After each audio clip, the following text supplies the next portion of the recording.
flesh of my flesh and bone of my bone. Join us for our first episode, and it is Getting to Know Us. You notice that we're all dressed up and looking really cute here.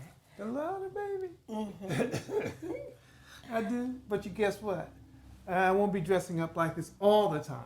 Oh, well, No. it's okay, baby. However you dress, you so fine and you mine. Wow. So please join us. We'll be right back. 1, 2, 3, 4, hit it! Time out for Mary. We are one. Two hearts united, Beating as one. Spending time together. Oh, yes. We are one. loving you forever. We are one.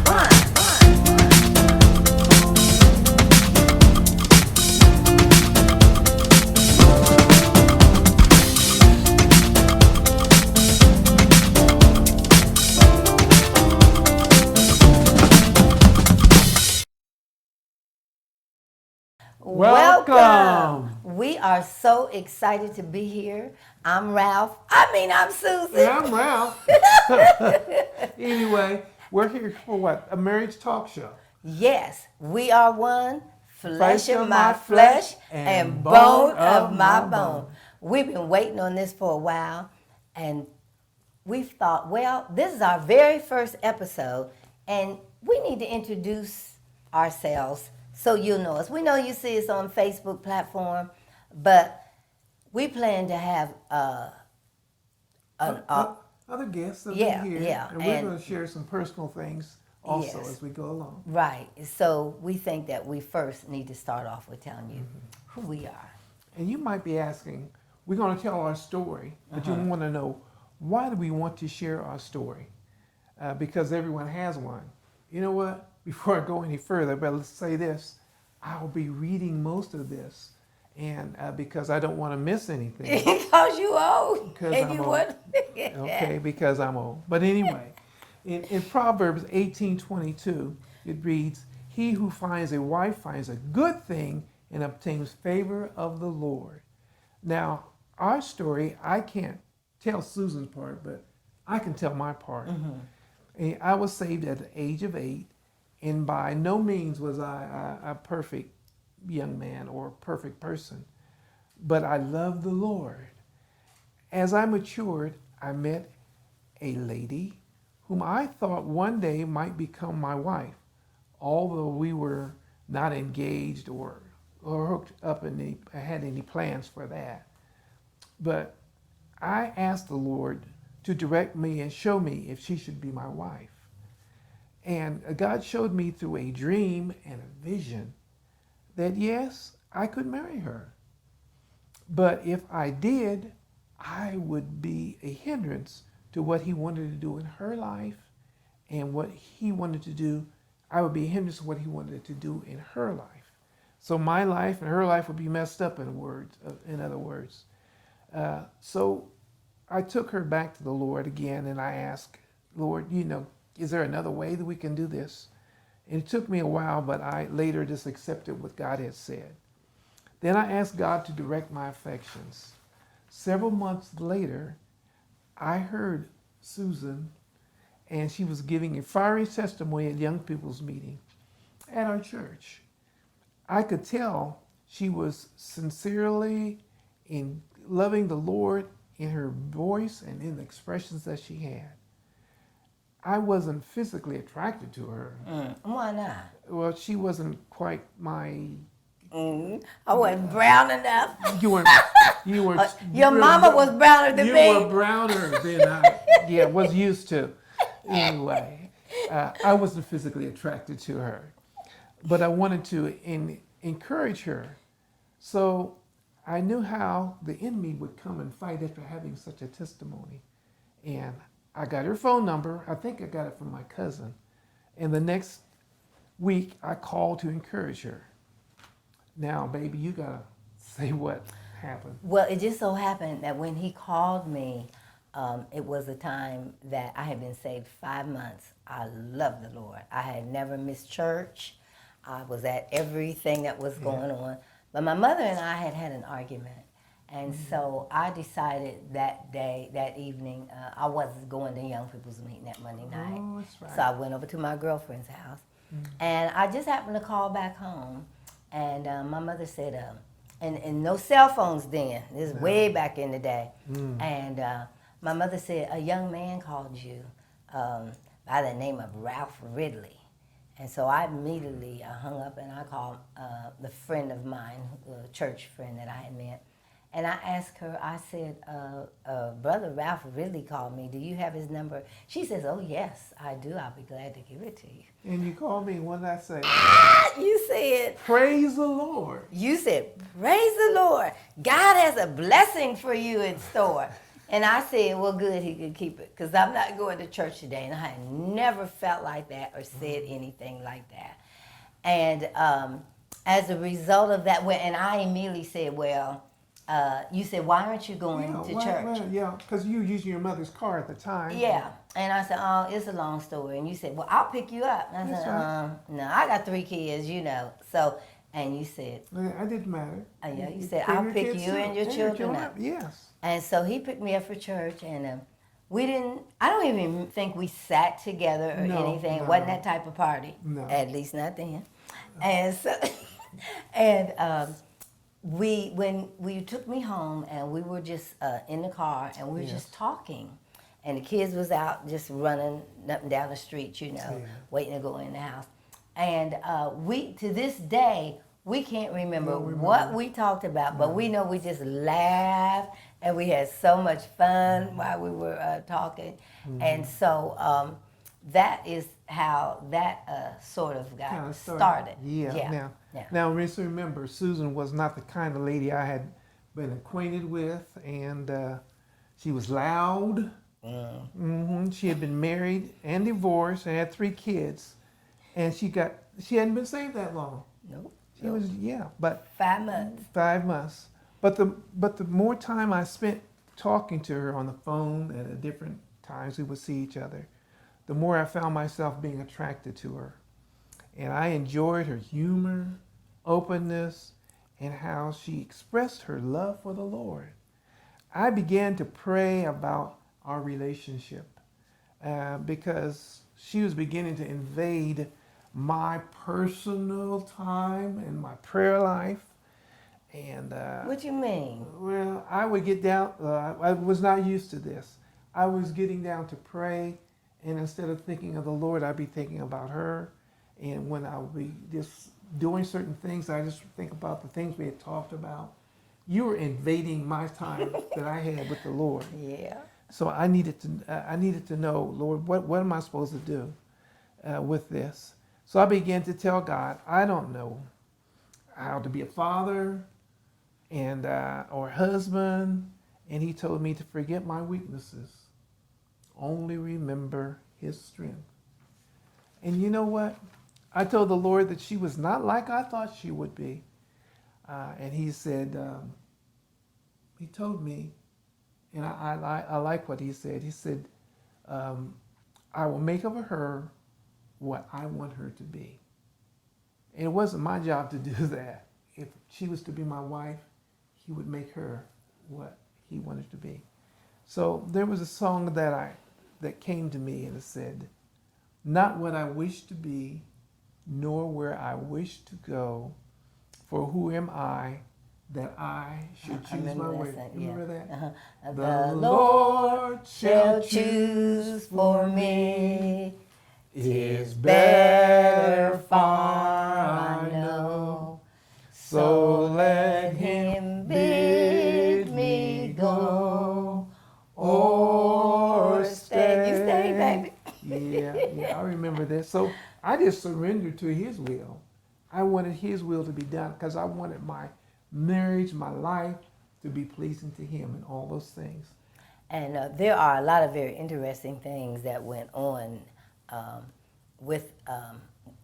before we got married, and from time to time we will be sharing some of those. I guess where I'll start was, and I don't want to get teary-eyed when I talk about this, but Ralph he was like a Joseph to me. You know, God had like put him in my life, you know, just like Joseph knew that he had not gotten Mary pregnant. It didn't look good as to how good it would be. And he pondered, I'm sure, on had she been with somebody else or what's up. But because he knew and trusted God, he obeyed him and he married her. And Joseph immediately like had to take on the man's responsibility to take care of Mary through the difficult months of the pregnancy, having to put her on a donkey or whatever that was. That was a donkey, not knowing where she was going to go and how things were going to work out. But he worked through it. And it kind of reminds me, like, likewise, the circumstances did not look good to the church, like the saints of God for us. When the gossip began to spread, oh my goodness, that Ralph was going to marry me, it didn't make sense that he would be dating a woman with 3 children and a divorcee, and with the many young saved women that didn't have no history like mine, you know. Well, And now, you got to remember, they had known me from a child, and they watched me come up in the church. they had watched him. Yes. He was the devotional leader, the young people's person, you know, and he was just everything. Even I remembered him in school, but I didn't know him because he would always be the one up front leading the, say, can you see it, doing the Lord's Prayer in school and everything. So you was really a nice boy.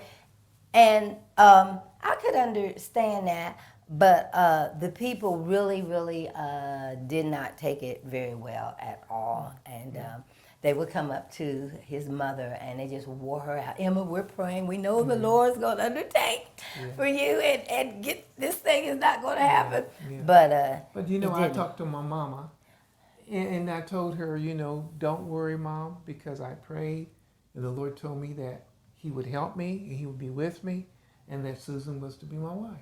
Yeah. And she felt better about that. Yeah, she did. She did. I remember that she had lost a lot of weight and everything. And so not really knowing or concerned about my past, once Ralph knew he had heard from God, like Joseph, he went down that road full of naysayers and those who were praying against the relationship.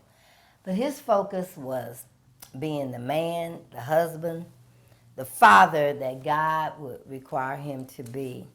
And looking back, there were several things, but one, he found me, all right, through a testimony at Young People's Meeting, which you had heard. But he literally found me. I was so excited about the Lord. I was not looking for a man, and that is the truth. I was just excited because God had changed my life so drastically, you know. And so he really found me. But guess what? He planned the marriage. Now, he actually planned the date that he was going to marry me. I had no clue about this. And on Christmas Day in 1967, I was over his mother's house where he lived. And his sister was there, and she popped a question on me. She said, when is your wedding date, and what are your color schemes going to be? And I said, huh? And she said, because we had never really talked about marriage, you know. Yeah. And so I said, I was in shock and had a little attitude. And immediately I got to thinking, now I know this dude, that probably ain't what I said, but I know this dude, is he messing with somebody else too? I mean, how is she getting mixed up? I don't know nothing about being married, Now, you know. I gotta say this, baby. First of all, I was checking with my sister because she took care of the stuff in her house, and they had 3 kids. That's why I was trying to find out what it's going to cost, get an idea what I would need, and I was working at that time at JDC, Juvenile Diagnostic Center, and I knew my weekends when I would be off, and that weekend I was going to be off. So I just told her that's when, you know, we can get married then. She, before I even got to say anything to Susan, my sister Aretha had already was it. telling me, and she Yeah. said, well, you getting married March the 16th, you know. And so I went to Ralph, and I said, what's your sister talking about? And he ignored me like I was a plague, okay. Just like quiet, didn't say nothing. So like, I'm confused, you know. So then later on, he told me, what had happened, and he said, I just didn't know how to deal with it. What you had said, I was taking up your time, and you praying, and there I was, And so, anyway, 3 months later. I never really asked you to marry me. No, you never did. You just told me I was getting married. And then he told me that he said, I want a big wedding. Yes. I ain't never even been to no wedding, okay? So, my friends, we ain't had no weddings. And so you said you wanted bridesmaids and grooms and all this. I wanted to have in the wedding, yes. So I had to find somebody that knew how to do a wedding, Long story short, we had a huge wedding because I knew a lot of people and a church, and regardless how they felt, they wanted to see all this. If it was one that really happened. And we had over 400 gifts. Then you didn't get the cash app and all that. No gift card. They brought, and the hostesses all laid them out. We had 8 toasters. We had to take them off, and we just had all kind of stuff. And that was one thing that he just kind of took over. He planned the wedding. He found me. He planned the wedding. And then 3 months later, 3 months we were married. And then guess what he did? And he was only 23. And to me, this is so exciting. But we got married, and 3 weeks after we were married, we were in a house. He bought a house in this 3-month period. 3 months. And in the 3 weeks, it was just waiting on it to close. And it was like, wow. Because he felt like with already a family, and he wanted to be like his sister in a house. And he just did that. Mm-hmm. And then to top it off, that's why I say he's always cared for me in an unusual way. He wouldn't let me work.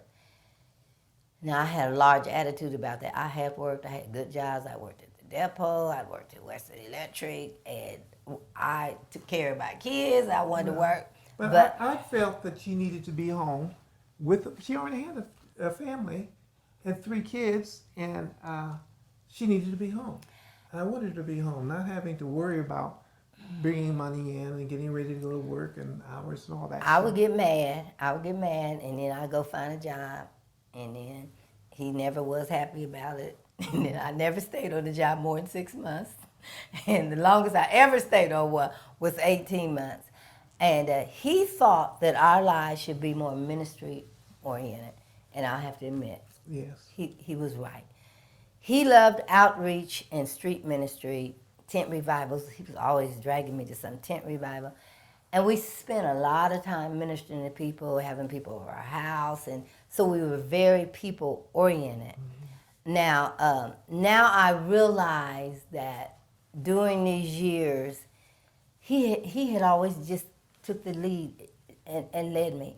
I didn't know I was so project-oriented and visionary. And I always had to be doing something, or I had ideas 24/7. I talked all the time. Do I still talk all the time? And, yes, yes. And I would wear myself out talking. And only God knew that it would take a special man. He was my calming force. He knew how to slow me down. He knew how to bring balance to my life, and he was quick to say, you need to pray about this or that. But all the many things that we did outreach, and there has been a whole lot together as we worked on things, he was always there to help me get through it, the women's ministry and everything. And he himself, the first house that we ever had, or halfway house that we ever had, was called Our Father's House, and it was a result of him going on Main Street and ministering to the guys and the women at Joe's Hole.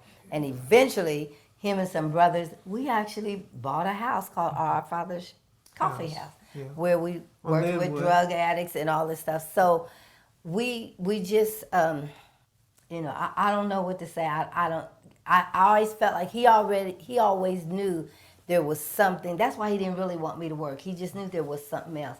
And our life has really been spent, Now the Lord like didn't that. show me everything. But I knew that I needed to just be available. We need to be available to him for whatever he wanted to do. Yeah.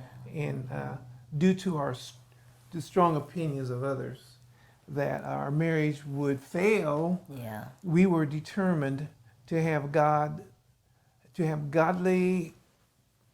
ideas and to be happy and fulfilling the life that we had for him. But we wanted God to be in it. We want him to be pleased with our marriage. And that was one of the things that really helped our marriage. We prayed right from the Yes. beginning. We started asking God at the very beginning, how do I be a good wife? Yes. How do I a be? good father, a good husband? Yeah. I read books what it's going to be a husband, and what it was to be a father. But there's some things spiritually that only God could show me.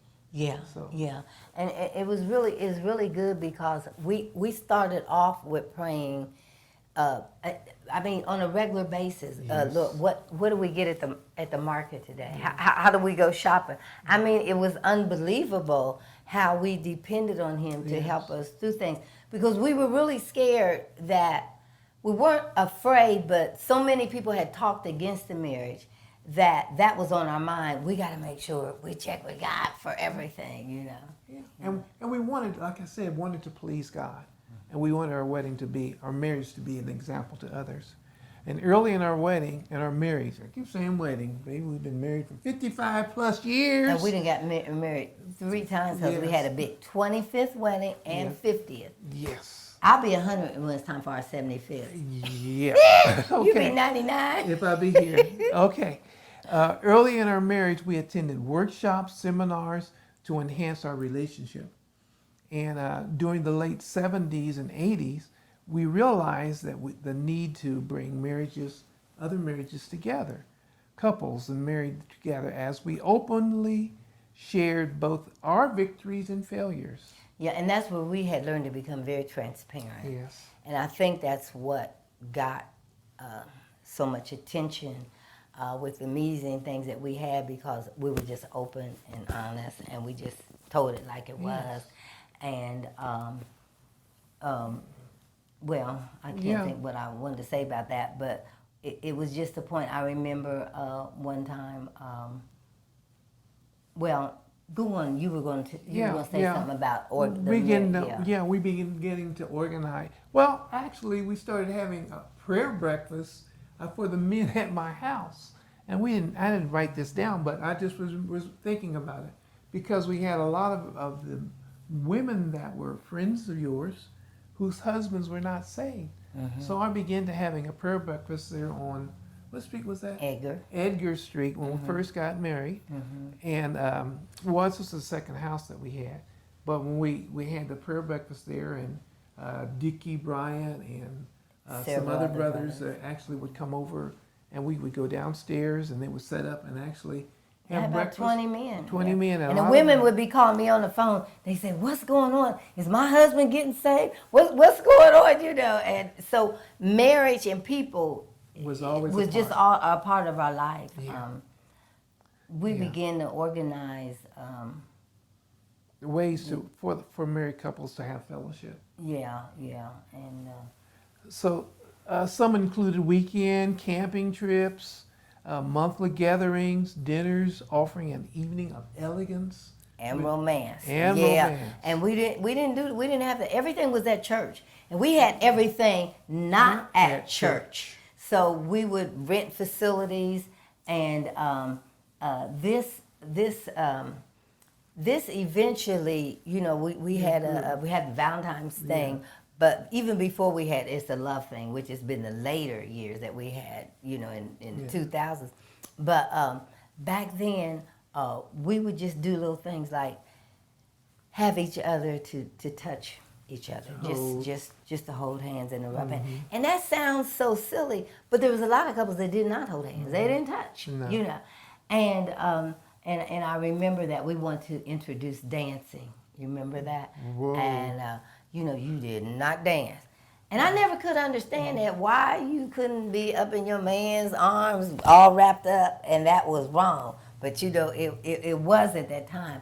So when we introduced this, we would tell the couples, now y'all stand, if they didn't feel comfortable Yeah. dancing, just Right. stand and listen, hold each other. Just hold to each music. other. Now the kind of music that we had wasn't real crazy music. Oh, no, no, But no. it was just usually Christian artists, and they had music that they would listen Love to. songs, which Love then was Nicholas was about the Nicholas, only one. yeah. They had one, and Veronica and Angela was Yeah. later. But it wasn't a lot of love songs. But we would tell the couples, if you feel uncomfortable dancing, just if you have to just sit down, just touch.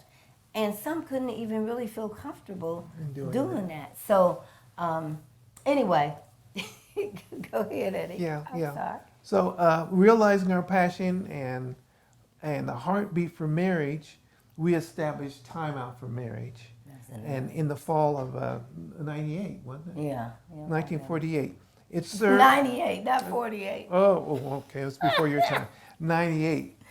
Okay, it served as an inspirational and encouragement to married couples with the belief that they are one flesh union, and no matter how long they had been married, they can enjoy being married. Couples must realize that it's always room for growth and to make time, to take time to enjoy being married. Yes.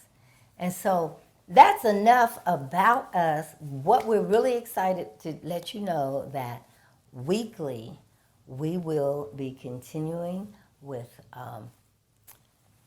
We Are One, Flesh in My Flesh. And bone in my bone. Yes. Now, we won't be the only ones on this. We'll have other Yes, couples. we'll have other couples. We have other activities, things Yes. going on. Lots of things. Lots of things. And if you've watched any of our reels, you know Yes. that they're funny and some of them are serious. But we do believe that marriage can work and it will work, but you do have to make it work. You do have to put something into it.